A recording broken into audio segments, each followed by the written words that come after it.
Changement de programme pour François Fillon. Le Premier ministre devait assister ce jeudi à la 18e étape du Tour de France à Annecy. Il a tout annulé pour se rendre à Marseille. Première étape, le camp militaire de Carpiane, d'où est parti mercredi l'incendie qui a ravagé 1300 hectares.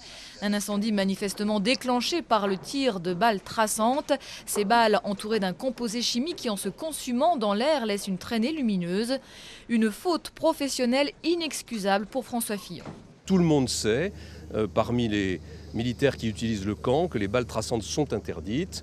Il y a des instructions extrêmement claires. Il y a un travail régulier qui est fait auprès des cadres pour rappeler ces règles. Donc c'est une faute qui n'est pas excusable. C'est une faute qui n'a aucune explication qui permettrait de l'excuser.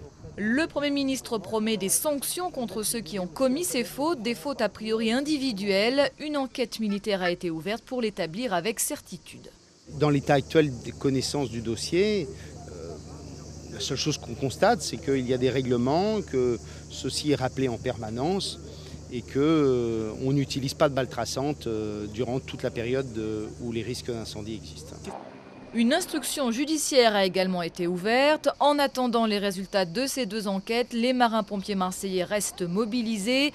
L'incendie est désormais circonscrit, mais le vent qui atteint par moments 70 km/h oblige à rester très vigilant. C'est le plus gros incendie depuis 12 ans à Marseille.